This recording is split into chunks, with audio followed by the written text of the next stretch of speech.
and welcome back to Dr. Noah's YouTube update, and we're going to talk a little bit about oxidative stress in terms of impact of a particular type of problem called fibromyalgia. Boy, I've seen this being in the natural field industry for over 30 years.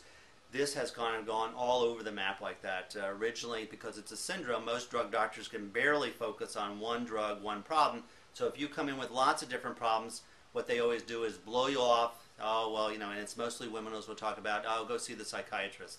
Well, I've done studies, I've talked about studies showing that fibromyalgia is definitely a particular physiological, and also psychological factors. Devastate people. I've seen it over the years.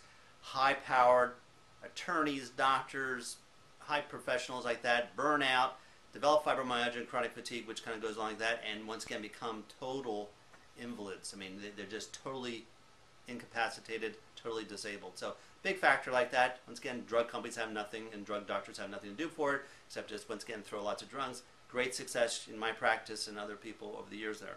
So fibromyalgia is once again general weakness and stiffness, at least for 3 anatomical sites. Actually, there's a number of points that we have to do. You have to have 6 or more of them for more than 3 months, and you have fatigue, headaches, can't sleep, neurological and psychological complaints, numbness and tingling, irritable bowel syndrome, and variations of activities of stress and depression. So if you have more than those, you have fibromyalgia. So it's a devastating type of problem. It's once again, there's definitely no solution in terms of drugs. They just once again go over all the different symptoms and give you all the drugs, and of course you never get better.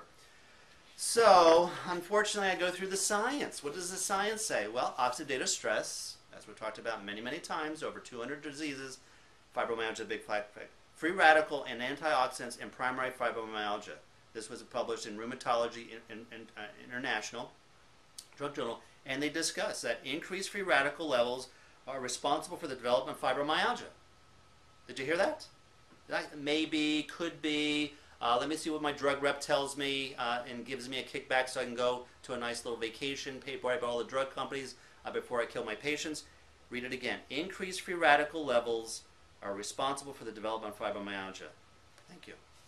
So if you're able to decrease oxidative stress down to a baby in 30 days, that will have a major impact in your terms of your health and well-being. There's no drug that can do anything like that. So that's what's so kind of exciting in terms of helping people get better. Another article in Rheumatology International. It's not my journals. I'm a natural medicine doctor. These are drug companies. Current concepts in the pathophysiology, that's what causes the problem of fibromyalgia, the potential role of oxidative stress in nitric oxide. Now, once again, there's another little thing, nitric oxide, which oxidative stress has a factor.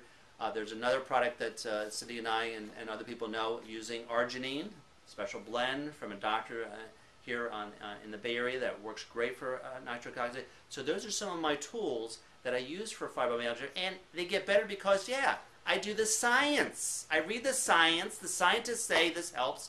You correct the problem, and you get better. Unlike, here, Mrs. Jones, take some more drugs. I'm making lots of money. You're on 35 drugs. Oh, good. Now my children can go to college, all paid by the drug companies. Nice. Oh, you're still sick. I've seen you for 20 years. You keep getting sick. How do you look at yourself in the mirror, looking at these patients year after year getting worse, and what have you done? Nothing. Terrible. Really want to know how I feel about that? Thanks. Another study here in Redox Report, which is a more chemical journal. Redox has to do with different types of chemical reactions like that. They showed that supplementation of antioxidants in the therapy is indicated. That's right. Didn't say you should think about it. Is indicated in terms of helping that. So that's what's so confusing to me. I read the scientific literature. I understand how this works. My patients get better, but once again, I don't have the access in terms of all the money that's wasted on all this crap that doesn't work. So the big thing is to correct this whole type of healthcare system is real simple. Give everybody, once again, X amount of dollars. We'll say $10,000. And if you want to go see your drug doctor, the quack, who once again spends $90,000, $80,000 a year, you only have $10,000, and doesn't go, maybe you wouldn't go to see him or her. But right now, it's a blank check. Oh, I don't have to worry. I don't care how much. You ask your drug doctor, how much does this actually cost? They don't even know because they're not in reality. They, once again, bill out all these enormous type of things. We know we don't have the money because of debt, and that becomes a problem like that. is that so if everybody had, once again, you have this in your account, and if you want to go see a specialist for $800 an hour that does nothing, maybe you wouldn't ever do that again. But you'll keep going to these specialists because, yeah, you're on Medicare, Medi-Cal, you have insurance. I don't pay. That's why I say, I don't pay for that because I don't pay $90,000. Well, that's right, Mary. You don't. That means either I do or my grandkids or my great-great-grandkids are going to have to pay for it because that is an IOU. That's the big problem. As Dawn, Cindy's wife, told me about it, is that this would be like having a family that's making $50,000 to $58,000 a year. Okay? So unlike the government like that, you are once again spending $78,000 to $80,000 a year. Guess what? You'd be bankrupt real quick. But that's what the government's doing. So when your drug doctor is having these expensive things that don't work, that's putting in the IOU. Plus you'd have a credit card debt that's around $320,000 to $330,000. No one on earth can survive that. Well, except for the government. And that's what the big discussion about the national debt is. It's a big, once again, Ponzi scheme. We take the money in now, we give people with their hats on backwards, watch some TV, which we already talked in another video. For every hour you watch, you lose 22 minutes of your life.